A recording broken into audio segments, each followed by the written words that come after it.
construction, the high-rise in Dallas had died, and really City Place was about the last one, that and the Momentum. And after that, everybody started going out of town.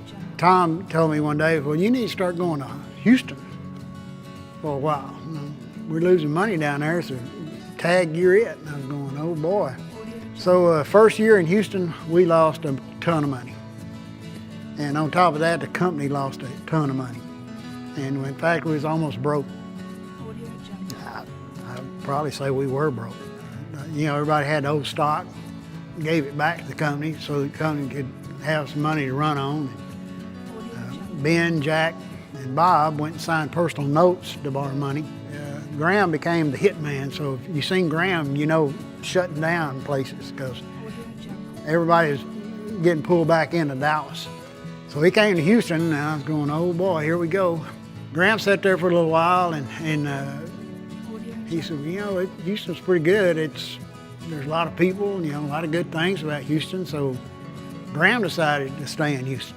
And so after that bad year we had, where they left everything but the kitchen sink out, we couldn't make any money. I mean, half the stuff wasn't even in our estimate. It was that bad. So Graham came in, and we all partnered up, and the first year we made $1. Very next year we made $1. We thought we made tons of money.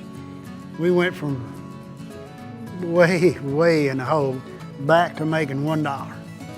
And then from that day on, everything from then on went, and we made money ever since. TD is like a bond, and you bond with people. When I was in Dallas, there was 17 superintendents, and we all sort of took an oath to each other that none of us was going to fail. Just wasn't going to happen. And so if one of us got in trouble, me as a superintendent, my foreman, and my guys would come to your job, and we'd work Saturday and Sunday.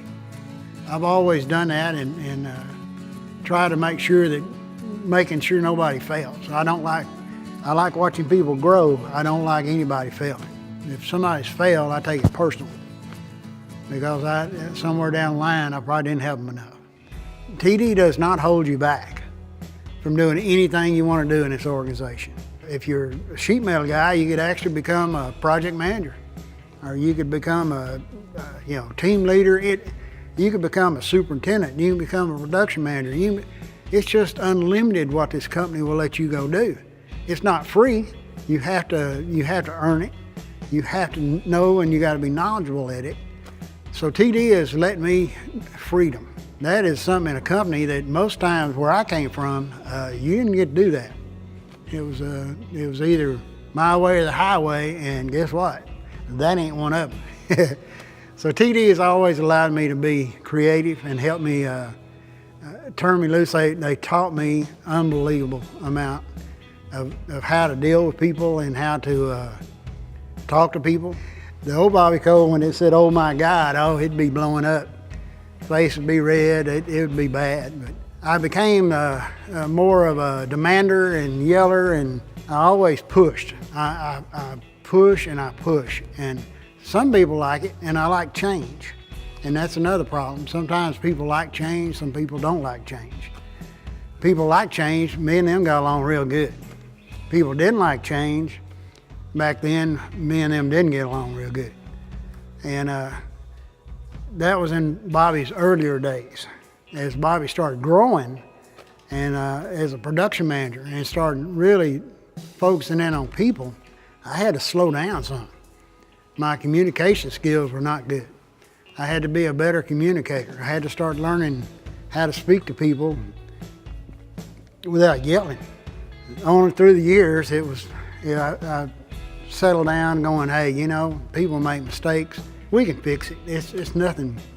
This business is not rocket scientist stuff. Anything they mess up, we can fix. And hopefully they learn a lesson, because believe it or not, I learned that lesson too. I think you learn something on every job, and you learn more about people, and it's people that makes this company great. And so TD has allowed me all kinds of freedom to help people, train people, back in the younger days of TD, we used to have to go to underneath the stairs, and we all had these little cue cards that we'd have to fire each other, or we'd have to hire each other, or somebody was mad because they didn't get a raise.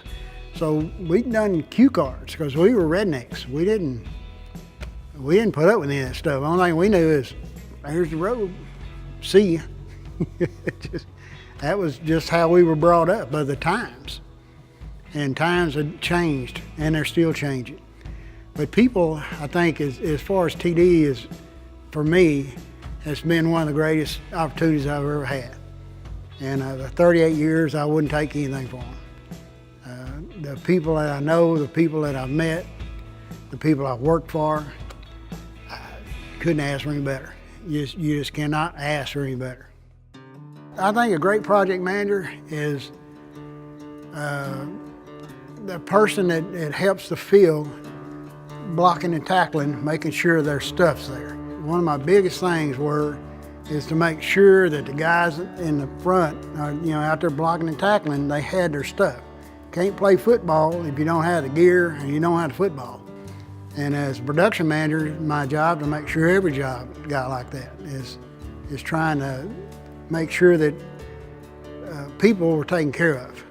And nobody out there was yelling and screaming. I didn't, all my superintendents from then on, no yelling, no screaming. You can talk to people, but the yelling and screaming days were over. It was time to, buckle down and train.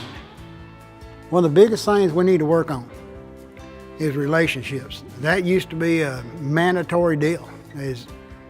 Even on a job site, you had to take the superintendents out to eat. You had to take their project managers out to eat. I tell you, somebody does a pretty good job of that, and that's Graham. Graham still wines and dines, the top people down there in Houston, and you have to. If not, you're not going to get the best jobs. You can't just sit there and say, hey, I'm TD, they're going to send you the job. They're not. They're going to send whoever wines and dines them, and that's the guy that's going to get the first look. Without those relationships, it's going to be tough, and then you're not going to get the best work. You'll miss some of the best jobs because of that. I always say a superintendent is a blocking tackler. The foreman is the guy that's out there playing football.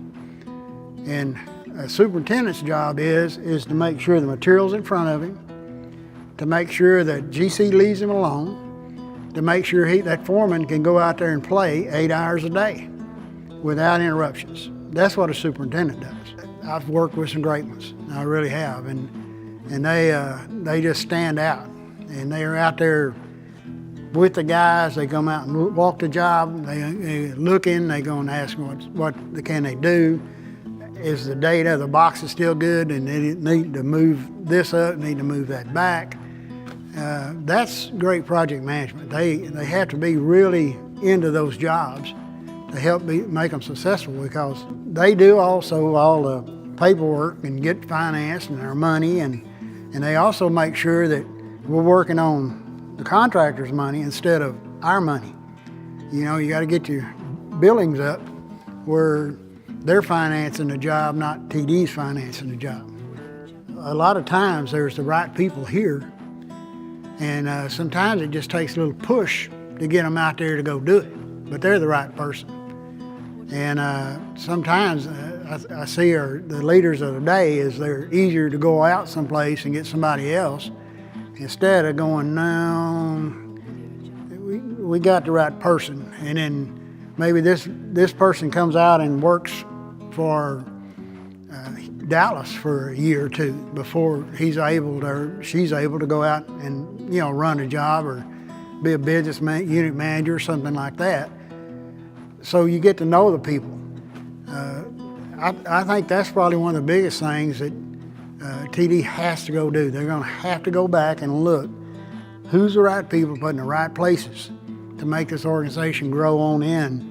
Because if we pick the wrong person for that, then we might not make it that far, because they can also tear it down as fast as anybody can build it.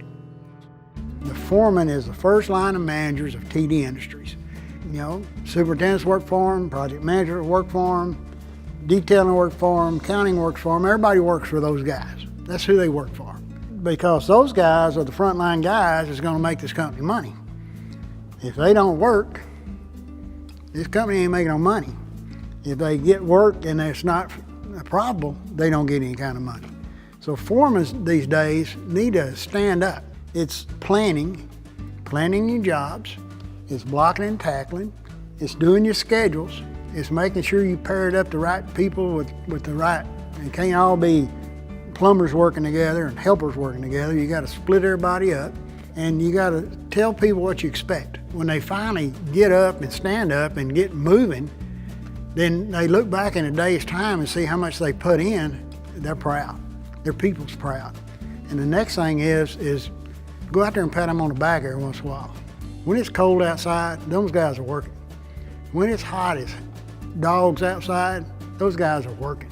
So, you know, they're not asking for much. A pat on the back, maybe bring them some Cokes or something, you know, or you know, even if they had an outstanding week or something like that and they hung 5 times more than anybody else in the company, give them a $50 gift card. Tell them go eat somewhere. It's little things like that that it makes those guys happy. So act like that first line manager. And we need to teach them to be that first line manager. Is get them where they can stand up, where they know that if they do something, the office is going to back them up. And then, so they got that support, and once they get that support from the office, God help everybody else, because they're going to do some work. You just can't find a place better than this company to give you freedom, it pays good. And I've got a lot of people, I got a lot of friends that you know, worked for a union and stuff through all those years, and they're in their 70s and they're still working, because that little union pension deal they had don't pay real good. And so they're out still working. And TD gives you profit sharing, and you own a part of the company. I mean, this is part of your company, because that's what makes TD grow, is the people. TD's future, I think, is bright. I think in the early 90s, after we got that big wake-up call and got diversed in all kinds of different areas, and that diversity is helping everybody. It's, you know, because if construction's slow, service is generally up, or somebody else is up, you know, in an organization. So it balances out the ups and downs, where we used to be, you know, just commercial only. And when it goes down, well, everybody else around us went down too. So I think everybody at TD is great people. I mean, it's easy to be successful when you're just around great people. And, you know, you set expectations for people and they fulfill them.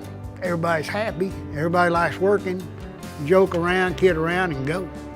I mean, so expectations is a big deal set for people. I'm blue, so if you cut me, I'm gonna be blue. And I think the true TD people here are people that are true blues. They went through the battles, they went through the zones, and they came out going, hey, we built a pretty good place.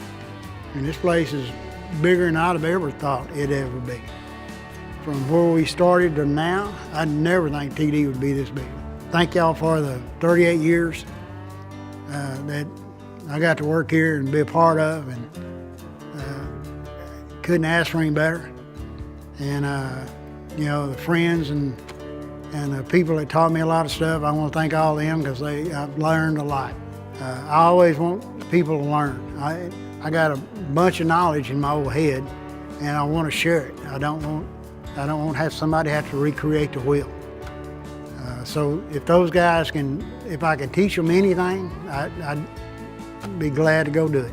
My legacy is the people around me that supported me through all those years are actually the heroes. I was just fortunate enough to lead them. I'd do it all over again. I mean, I think it's you just can't find a place better than this company.